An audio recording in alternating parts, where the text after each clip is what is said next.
Closed doors, I'm a fool for your love.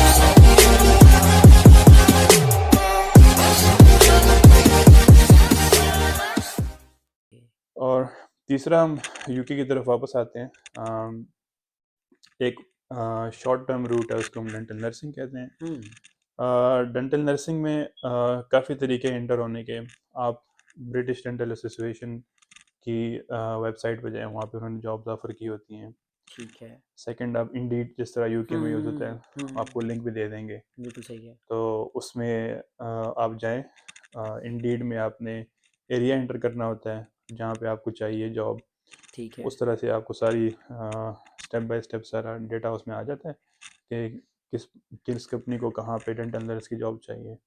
ठीक है। और तीसरा जो हमारे पास लिंक्डइन आता है, ठीक है, उससे लिंक्डइन भी। से भी आप देख सकते हैं अच्छा, कि ये जो मैं आपकी बात कर रहा हूँ, ये डेंटल नर्सिंग का जो ऑप्शन है, ये बीडीएस जो हमारे डेंटिस्ट हैं प्रैक्टिसिंग, या उन्होंने अभी हाउस जॉब जो, या स्टूडेंट हैं फॉर एग्जांपल, ये डेंटिस्ट के लिए ही, क्या जो डेंटल हाइजीनिस्ट या थेरेपिस्ट वो भी कर सकते हैं ये नर्सिंग करूँ? मेजॉरिटी ऑफ द टाइम वो डेंटिस्ट को पिक करते हैं। ओके। डेंटिस्ट को पिक करने का ये उनको फ़ायदा होता है कि अगर फॉर एग्जांपल आपने डेंटल नर्सिंग शुरू की एक कंपनी के हम्म। साथ, हम्म। तो आपका लॉन्ग टर्म कॉन्ट्रैक्ट होता है उनके साथ। बिल्कुल ठीक है। तो फॉर एग्जांपल अगर आपने उसी कॉन्ट्रैक्ट के दौरान ओ आर ई एग्ज़ाम्स भी क्लियर कर लिए वेरी अपने, नाइस। पार्ट वन और ठीक पार्ट टू, ठीक। जो कि आपकी सेविंग्स हो जाते हैं, बिकॉज हम्म। जितनी fees O R E part one part two पे लगती है, हम्म। वो पाकिस्तान में मुश्किल से आप एज अ डेंटिस्ट काम करते हुए 5-6 साल में सेव कर पाएंगे। अच्छा। सो वही ओआरई की पार्ट्स होते हैं? ओ आर ई के दो बेसिकली पार्ट होते हैं। ठीक है। प्रोसेस तो मैं डिटेल में एक्सप्लेन करता हूँ इसके ठीक है। बाद। ठीक है। तो मैं खाली डेंटल नर्सिंग वाला कंप्लीट करके। ठीक है। सो डेंटल नर्स के तौर पे आप, यानी कि जो डेंटिस्ट हैं वो आ सकते हैं, डेंटल नर्स की जॉब होगी, फिर उनके पास ऑप्शन है कि वो ओआरई के टेस्टिंग दे सकते हैं, पेयर हो सकते हैं। और जब आपका टेस्ट अगर आप क्लियर कर लेते हैं सारे पार्ट से ओआरई के, तो फिर आप डेंटल नर्स से एज अ डेंटिस्ट हो जाएंगे यूके में भी। एग्जैक्टली एग्जैक्टली आपका वेरी एकदम से स्मार्ट। ट्रांजिशन हो जाता है। ओके। लेकिन ये होता है कि डेंटल नर्सिंग में आप अपनी डेंटिस्ट्री की फील्ड के साथ एफिलिएटेड रह के हम्म। उसमें आप यहाँ के रूल्स रेगुलेशन भी सीख लेते हैं। ठीक है। यहाँ के आप डिफरेंट सॉफ्टवेयर होते हैं हम्म। वो चलाना सीख लेते हैं, हम्म। एवरीथिंग आप जब सीख जाते हैं, उसके बाद जब आप डेंटिस्ट में जाते हैं तो आपकी ट्रांजिशन ज़रा इजी होती है। स्मूथ हो जाएगी। ट्रू। अगर आप एकदम से पाकिस्तान में ओवरी क्लियर करके आते हैं, हाँ। पाकिस्तान से ओवरी क्लियर पाकिस्तान के किया, हॉस्पिटलाइजेशन सारा कुछ एग्जैक्टली यहाँ पे बड़ा जब मुश्किल आते है। हैं तो आपको स्टार्ट में 1 ईयर बहुत स्ट्रगल करनी पड़ती है, बिकॉज यू डोंट नो कि पेशेंट की एक्सपेक्टेशन क्या है, hmm. How to treat the patient और हेयर। यहाँ तो बड़ा एम्पैथिक होगी, गजब करना पड़ता है। एग्जैक्टली बिल्कुल। रूल्स रेगुलेशन को फॉलो करना पड़ता है। ट्रीटमेंट से ज़्यादा यहाँ पर डॉक्यूमेंटेशन उसकी इंपॉर्टेंट है। ट्रू, क्योंकि सारा कुछ वो इंश्योर्ड एनएचएस के थ्रू होता है, फिजिकली तो मेरे ख्याल पे एग्जैक्टली नहीं। ओके। एग्जैक्टली बिकॉज एनएचएस ने अपनी वेबसाइट पे बताया होता है हम्म। पेशेंट्स के लिए कि आप जब डेंटिस्ट के पास जाएंगे ठीक है। तो आपको ये वो प्रोवाइड करेंगे। हम्म। इसका मतलब उनको पहले से पता है कि आप उनको क्या प्रोवाइड करेंगे। ओके। लेकिन आप अगर उससे थोड़ा सा भी ऑफ ट्रैक हुए, वो हम्म। आपसे क्रॉस क्वेश्चन करते हैं पेशेंट अच्छा। कि आपने ये ट्रीटमेंट हमें क्यों नहीं हम्म। प्रोवाइड किया। फिर आप उसकी डिफरेंट रीज़न होती हैं, तो फिर आपको अप टू डेट रहना पड़ता है। बिल्कुल ठीक तो है। ये ज़रा यहाँ पे बहुत डिफरेंस होता है। पाकिस्तान में तो पेशेंट डिफरेंट होते हैं, वो उनको तो मतलब आइडिया नहीं हो, डॉक्टर उनका साहब के आइडिया नहीं रहम है, करम पे हैं। डॉक्टर साहब आप आए हैं बस कर दे कुछ। कह दें जो कह दें। लेकिन ठीक यहाँ पे ये ठीक। नहीं होता, डॉक्टर साहब पहले से पेशेंट पेशेंट ही डॉक्टर साहब होते हैं। ओ। उनको पता होता है सबसे पहले क्या करना है क्या नहीं करना। True true. फिर वो आपसे आप नहीं करते तो आपसे वो क्वेश्चनिंग करते हैं कि आप क्यों नहीं कर रहे। फिर हम्म। आपको वो रीजनिंग देनी होती है, मैं इस टाइम पे ये क्यों नहीं कर रहा। बिल्कुल ठीक है। ये ज़रा डिफरेंस है यहाँ पे। ठीक हो गया। अच्छा, इसको समराइज़ करते हैं। सो बेसिकली हमारे पास as a dentist 3 major routes हैं। तो आप एज अ डेंटिस्ट हो या एलडीएस के थ्रू आप आते हैं। सेकंड इज़ ओआरई के थ्रू या एलडीएस के थ्रू। दूसरा ये है कि आप डेंटल थेरेपिस्ट या हाइजीनिस्ट अगर आप अपनी डिग्री में या किसी यूनिवर्सिटी के डॉक्यूमेंट में मेंशन करवा दें, तो आप एलिजिबल हैं। थर्ड डेंटल नर्सिंग हो गया।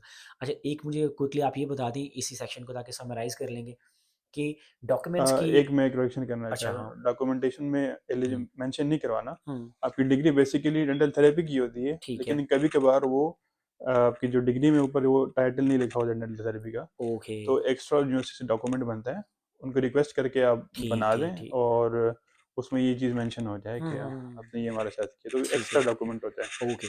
अच्छा, अब इन तीनों चीज़ों के लिए, यानी कि मैं अगर कोई डेंटिस्ट आ रहा है, तो कुछ चीज़ें तो बड़ी सिमिलरली रिक्वायर्ड होंगी कि डिग्री आपकी, ट्रांसक्रिप्ट्स, उसके अलावा क्या-क्या डॉक्यूमेंट्स हैं, या क्या-क्या चीज़ें जो प्रीरिक्विज़िट्स हैं, जो कोई बच्चा पहले से प्रिपेयर कर गया? कि जैसे फॉर एग्ज़ाम्पल मैं बताता हूँ, मैं जब आ रहा था, तो मैंने आने से पहले अपनी सारी डिग्रीज़ अटेस्ट कराई, वेरीफ़ाई कराई, एचईसी से, पीईसी से। तो आपकी जो डेंटिस्ट्री की होती है, वो क्या-क्या डॉक्यूमेंट्स हैं, अटेस्टेशंस हैं, जो बच्चे in terms of documentation prepare करके रखें फॉर ऑल दीज़ प्रोसेसेस? ठीक है। सबसे पहले स्टार्ट लेते हैं और इसे, हुँ। जो सबसे कॉमन रूट है। और ही की डॉक्यूमेंटेशन के लिए सबसे ज़रूरी है कि आपके पास, अगर आपने 2 इयर्स का ज़्यादा ऐसा हो गया आपका अपने फील्ड में होते हुए ग्रेजुएशन से, मतलब आपने 2 साल से ज़्यादा हो गए हैं काम करते हुए, लेकिन अभी तक आपने और ही की एप्लीकेशन स्टार्ट नहीं की, इट्स मीन आप वो 2 इयर्स पीरियड जो इंग्लिश का था वो स्किप कर चुके हैं।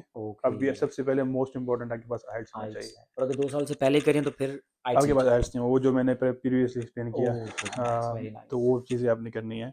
राइट। आइल्स के बारे में बताते चलूँ कि आइल्स में स्पेसिफिक बैंड्स रिक्वायरमेंट है। हुँ, आइल्स आपने एकेडमिक देना है, ठीक है। इसके अलावा कोई आइल्स नहीं चलेगा, ओनली एकेडमिक आइल्स। हर सेक्शन में 6.5 होने चाहिए एंड ओवरऑल बैंड्स 7 होने चाहिए। वेरी इसका मतलब ये नहीं है कि आप हर एक में 6.5 लेंगे तो ओवरऑल 7 बनेगा। बिल्कुल ठीक है। इसका मतलब ये है कि अगर आपके 2 में 6.5 आए, 2 में से ऊपर आ गए तो आपको ऑटोमेटिकली एवरेज ऊपर चला जाता है। तो आपने मैनिपुलेट करके अपनी एवरेज 7 तक पहुंचानी है। ठीक है, ये ज़हन में रखते हुए कि हर एक में 6.5 आनी चाहिए। बिल्कुल। अगर आपकी ओवरऑल 8 भी है, एक में 4 आ गई हाँ, तो वो खत्म। You are not eligible again, दोबारा आपको आइल्स देना पड़ेगा। सही, आइल्स सही। Is the most important document. Second thing is आपकी डिग्री होनी चाहिए आपके पास। डिग्री जल्द से जल्द आप यूनिवर्सिटी से निकलवा लें। ठीक है। और थर्ड आपके पास ट्रांसक्रिप्ट होनी चाहिए, ये भी जल्द से जल्द आप यूनिवर्सिटी से निकलवा लें, ठीक है। हुँ, तो आइल्स हो गया, डिग्री हो गया, आपको ट्रांसक्रिप्ट हो गई, हुँ, अपना पासपोर्ट बनवा लें। हुँ। और कोई अटेस्टेशन बॉडी कोई अटेस्ट करानी होती है, वेरीफाई कैसे अ, कराएँ?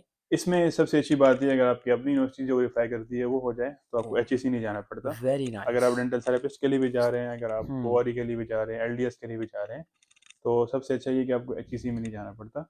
हाँ, इनफैक्ट मैं ये भी नहीं कहूँगा कि आप HEC जाएँ ना, हुँ। क्योंकि आप कोई बाद में आपका कोई और प्लान बन सकता है। बेहतर है अगर करा लें अगर हो हाँ, सके तो। अगर आप सऊदीया नाइस। जाते हैं बाद में फ्यूचर में, या कोई हुँ, और आपके पास ऑप्शन होते हैं, हुँ। तो फिर आपको उस टाइम ज़रूरत पड़ती है। अगर आप ओके, करवाना चाहते हैं तो एडिशनल स्टेप वो बहुत अच्छा है, अच्छा करवा लें। ठीक है, ठीक है। और यही मैं 3 डॉक्यूमेंट एक्सप्लेन की, आइल्स, हुँ, डिग्री, ट्रांसक्रिप्ट। हुँ, और ये जब आपके क्लियर हो जाते हैं और ये सब कुछ आपके पास आ जाता है, पासपोर्ट आपके पास आ जाता है, हुँ, हुँ। देन आपके पास ORE की एप्लीकेशन आती है। Okay, so nice. That is again I think if I am not wrong it's between 30 to 40,000 इसकी प्राइस है फ़ी है जो। ORE की एप्लीकेशन की। ओके। करेक्ट कर लीजिए अगर मैं रॉन्ग हूँ, क्योंकि हुँ, प्राइस उनकी चेंज होती चेंज होती रहती है हैं। पाउंड्स हैं ऊपर, ठीक है, तो ठीक। ये आपकी पेड एप्लीकेशन है, आपने डाउनलोड की। हुँ, डाउनलोड करने के बाद असल सबसे पहले आपने EGDC पे जाके अकाउंट बनाना होता है। हुँ। अच्छा मैं क्या कहता हूँ ओआरई को ना हम सेपरेट एक वीडियो उसमें कर लेंगे कि हाँ, उसमें हो जाए। तो डॉक्यूमेंट्स एलडीएस, ओआरई और एज़ अ डेंटल नर्सिंग को डॉक्यूमेंट्स ये रिक्वायर्ड हैं। मेजर डॉक्यूमेंट्स यही हैं। हुँ, और एक और चीज़ जो मैंने हुँ, मिस की है जो मोस्ट इम्पोर्टेंट है, हुँ।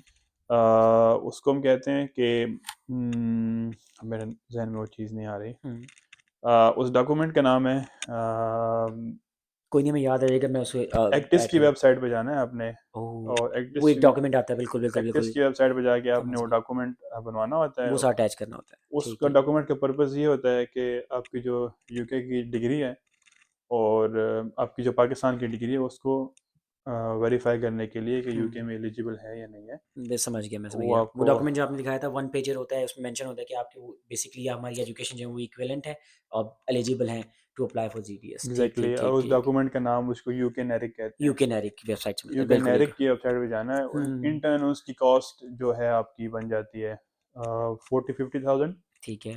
और अगर आपने एक्स्ट्रा डिलीवरी मंगवानी है, मतलब हाँ, फास्ट उसमें डिलीवरी, तो वो हुँ, हो जाता है। ठीक उसकी भी हो एक गया। ट्रिक है, अगर आप हाँ, चाहते हैं कि पैसे वो सेव हों आपके, ओके, अब UK में किसी दोस्त के पास मंगवा लें, ठीक हाँ, एड्रेस तो मंगवा लें, 20-25,000 आपकी सेफ हो ऑटोमेटिकली जाएगा। वहाँ सेव हो जाते हैं। कोरिया का, नाइस, ठीक है। सो गाइज़ ये वीडियो है जिसमें टोटल बेसिकली एक पैथवे है कि यार एक डेंटिस्ट है जो बीडीएस से काफ़ी बचे हैं, वो लोग उनके पास क्या-क्या स्ट्रीम्स हैं जो आ सकती हैं। अच्छा, आपको बता दूँ कि यार ये ऐसी चीज़ें नहीं हैं जो कहीं से सुनी-सुनाई इन्फॉर्मेशन है। So Maaz like is a living example, ये खुद आई हैं, इन्होंने किसी कंसल्टेंट को फॉलो नहीं किया था। इन्होंने सारी इन्फॉर्मेशन खुद एक्सट्रैक्ट की है, खुद आए हैं यहाँ पे माशाल्लाह से he got a job from Pakistan, उससे स्पॉन्सर्ड यहाँ पे आए हैं, काम कर रहे हैं साथ और इनका माशाल्लाह से क्लियर है। खैर वो नेक्स्ट वीडियो में इनसे देखेंगे इनकी क्या ट्रिक्स हैं वारी की, खैर अप्लाई कैसे करना है, कैसे मेक श्योर करना है कि इनकी एप्लीकेशन हमारी जो है ना वो एक्सेप्ट हो, कैसे उसकी प्रिपरेशन करें, क्या पार्ट्स हैं और सेम गोज़ फॉर ऐसे ही डेंटल नर्स के तौर पे हम कैसे आ सकते हैं, एप्लीकेशन को कैसे वो जो है ना हम क्लियर करें, उसका भी जो है ना हम माँ से क्लियर करते हैं। So see you in the next video और जो है ना देखते रहें जो भी डेंटिस्ट हैं, share anybody you know in your circle ताकि वो अगली वीडियोज़ में इनके लिए हेल्प हो सके।